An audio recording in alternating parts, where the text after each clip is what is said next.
Assalamualaikum warahmatullahi wabarakatuh. Selamat pagi, selamat siang, dan selamat sore. Halo teman-teman, gimana nih kabarnya? Sehat? Alhamdulillah sehat ya. Nah, untuk teman-teman yang sedang sakit, semoga lekas diberikan kesembuhan. Nah, dan untuk kita semua, semoga selalu diberikan perlindungan oleh Allah Subhanahu wa Ta'ala. Amin.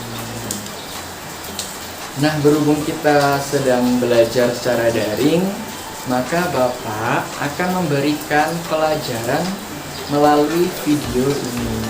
Jadi, teman-teman harus menyimak ya. Nah, sudah siap untuk belajar? Siap ya, pasti ya. Kita harus siap untuk belajar. Nah, sebelum kita memulai pembelajaran pada hari ini, alangkah baiknya kita awali dengan berdoa bersama-sama. Berdoa sesuai dengan keyakinan dan kepercayaan kita masing-masing. Berdoa dipersilakan.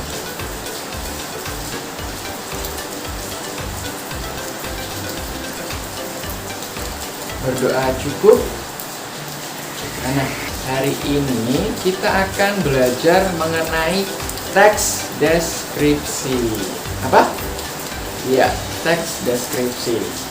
Sebab pertemuan minggu lalu kita sudah mengupas tuntas mengenai teks eksplanasi, dan Bapak sudah sedikit menjelaskan atau memberikan gambaran mengenai teks deskripsi. Jadi kita langsung mulai aja ya. Sudah siap? Nah, sebelumnya berhubung ini secara daring, Bapak tidak bisa mempresensi teman-teman satu persatu, maka dari itu sebagai bentuk presensi, Bapak minta setelah melihat video pembelajaran ini, kalian teman-teman langsung mengerjakan tugas. Tugas akan Bapak sampaikan di akhir video pembelajaran. Jadi disimak baik-baik ya. Oke?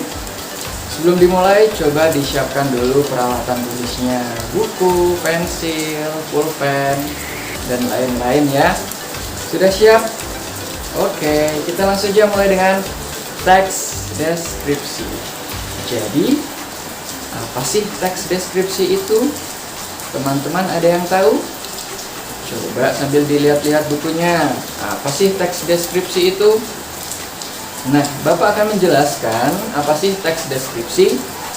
Jadi, teks deskripsi merupakan sebuah teks yang berisi mengenai penggambaran suatu objek yang dijelaskan secara rinci.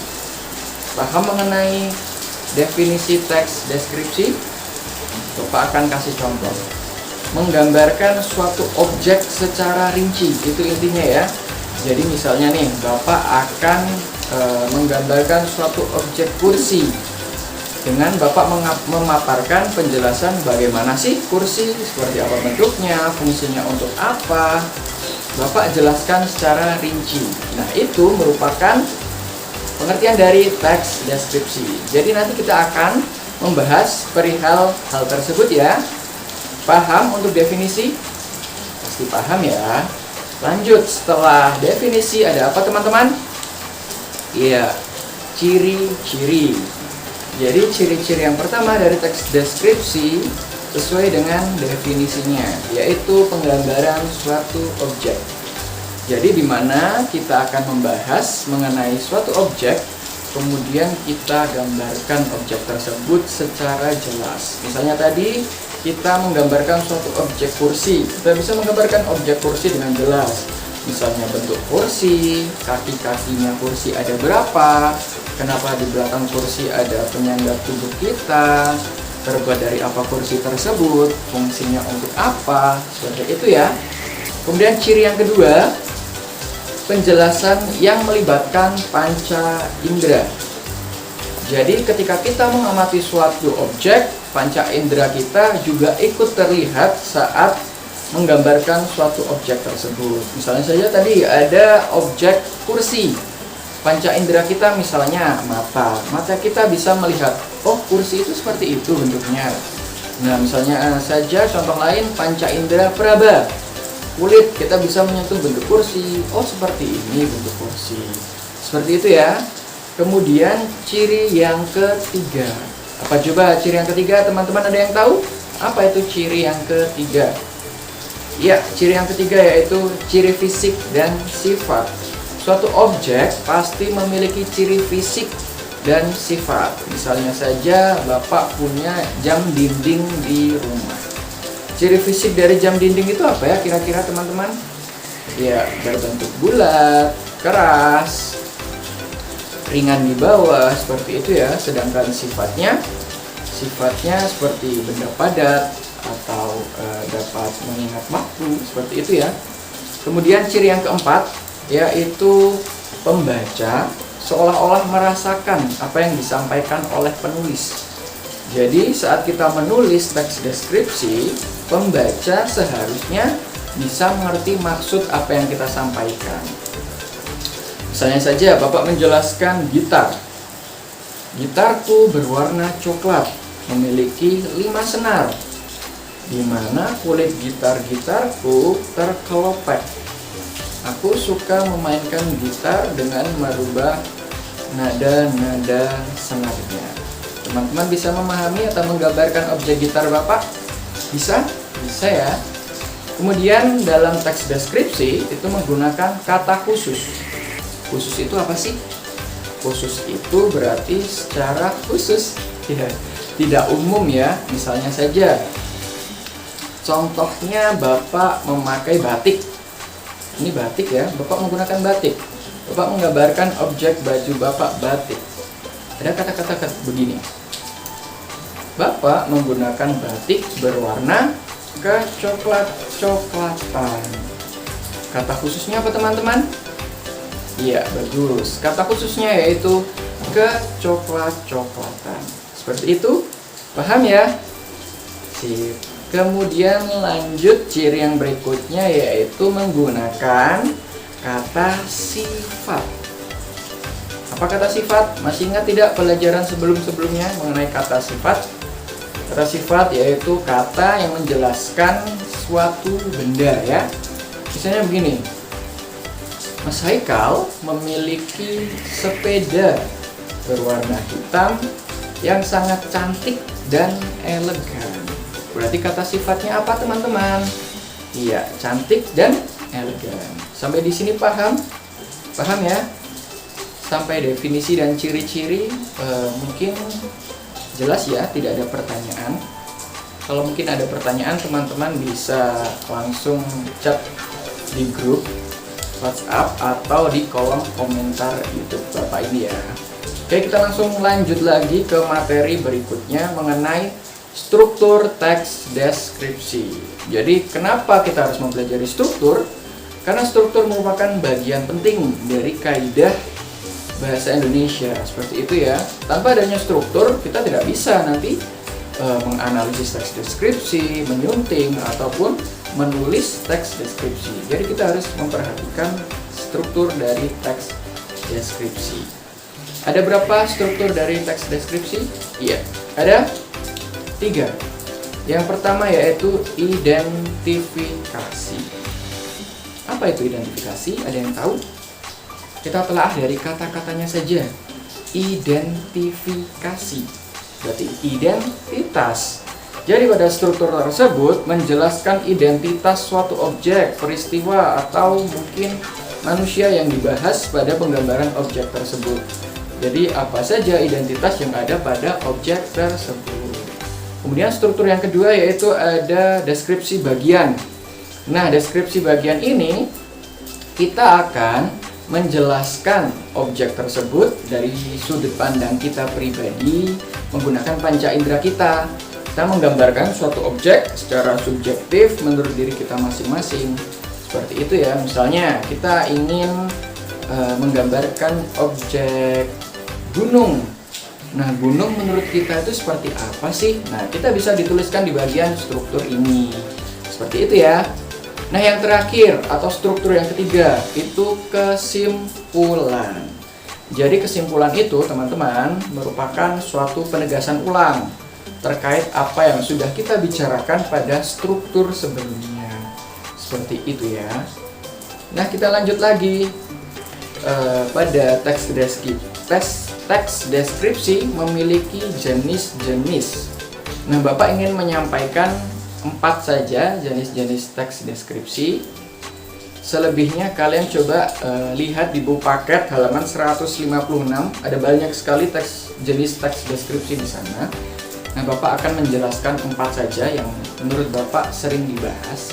Yang pertama ada teks deskripsi subjektif. Apa itu subjektif?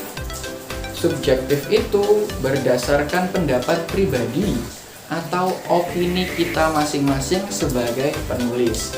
Jadi kebebasan kita menulis teks deskripsi berarti bersudut pandang pada pendapat masing-masing individu, seperti itu ya. Kemudian yang kedua ada objektif. Kebalikan dari subjektif. Jadi kalau objektif kita melihat suatu objek berdasarkan pendapat secara umum, bukan dari pendapat pribadi. Misalnya Bapak melihat ada sepeda, kalau secara subjektif Bapak menilai, oh ini sepedanya kok jelek banget ya, seperti itu subjektif. Kalau objektif, sepeda ini bisa digunakan untuk bepergian. Nah, itu objektif, itu kita lihat dari sudut pandang secara general atau secara umum, gitu ya. Nah, yang ketiga ada imajinatif. Nama saja imajinatif. Kita bisa melihat dari berbagai sudut pandang, seperti itu ya. Dan yang keempat yaitu faktual. Faktual itu seperti fakta. Jadi kita melihat suatu objek atau suatu benda yang kita lihat berdasarkan apa yang ada. Tidak kita tambah-tambahi, tidak kita kurang-kurangi. Jadi pure apa yang kita lihat, kita rasakan dengan panca indera kita. Seperti itu teman-teman. Nah, yang terakhir paling penting yaitu menulis teks deskripsi. Nah, bagaimana teman-teman bisa menulis teks deskripsi? Ada langkah-langkahnya loh. Yang pertama kita harus membuat topik. Kenapa kita harus membuat topik? Karena dengan kita sudah menentukan topik, pokok pembahasan kita mengenai objek teks deskripsi tersebut tidak akan kemana-mana. Misalnya saja kita ingin membahas mengenai Gunung Merbabu. Jadi pembahasan kita hanya seputar di Gunung Merbabu itu saja, tidak ke Gunung Sumbing, Gunung Merapi, atau gunung-gunung yang lainnya. Seperti itu ya teman-teman. Selanjutnya kita membahas objek yang dideskripsikan. Tadi dengan Gunung Merbabu, kita akan mendeskripsikan Gunung Merbabu. Seperti apa sih Gunung Merbabu? Bentuknya seperti apa? Terjadinya Gunung Merbabu seperti apa? Erupsikah atau dan lain sebagainya. Banyak yang bisa dideskripsikan dari Gunung Merbabu. Selanjutnya, setelah kita menentukan hal-hal tersebut, selanjutnya kita perlu menentukan pola pengembangan paragraf. Nah, hal tersebut perlu kita buat tujuannya agar saat kita menulis nanti kita tidak kebingungan. Polanya seperti apa sih? Harus digimanakan teks ini? Harus bagaimana kita menulis teks tersebut? Seperti itu ya. Kemudian yang selanjutnya kita perlu membuat apa teman-teman? Ya, kerangka paragraf. Kenapa harus membuat kerangka paragraf? Karena sebelum menulis kita harus mempersiapkan terlebih dahulu. Harus seperti apa desain tulisan yang akan kita buat. Setelah membuat kerangka paragraf, yang jelas kita harus membuat paragraf. Jadi di sini kita akan membuat paragraf secara utuh, secara baku dan secara baik sehingga sudah siap disajikan untuk pembaca. Seperti itu ya teman-teman. Dan yang terakhir, setelah kita sudah membuat seluruh teks utuh, yang paling penting kita perlu apa? Iya, menentukan judul. Jadi judul juga berpengaruh terhadap isi teks yang kita bahas. Jadi judul dan isi teks harus saling memiliki keterkaitan. Seperti itu ya teman-teman. Mungkin itu saja yang bisa Bapak Dery jelaskan terkait teks deskripsi. Semoga teman-teman paham terkait apa yang sudah Bapak jelaskan. Seperti itu ya. Nah, Bapak akan sedikit mengevaluasi kegiatan pembelajaran pada hari ini. Terima kasih untuk teman-teman yang masih semangat mengikuti video ini sampai sekarang. Dan Bapak akan mengevaluasi. Kita sudah belajar apa saja dari awal hingga sekarang. Ada yang masih ingat? Iya, kita sudah belajar mengenai apa?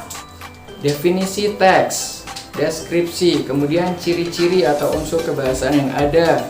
Selanjutnya, struktur teks deskripsi. Yang keempat, jenis-jenis. Dan yang kelima, bagaimana cara kita menulis teks deskripsi. Seperti itu ya teman-teman. Nah, sebelum Bapak akhiri, Bapak ingin memberikan janji Bapak di awal video tadi. Bapak akan memberikan penugasan kepada teman-teman terkait teks deskripsi. Tugas pertama, Bapak minta teman-teman mencari teks deskripsi entah di internet, buku, majalah, atau sumber-sumber lainnya.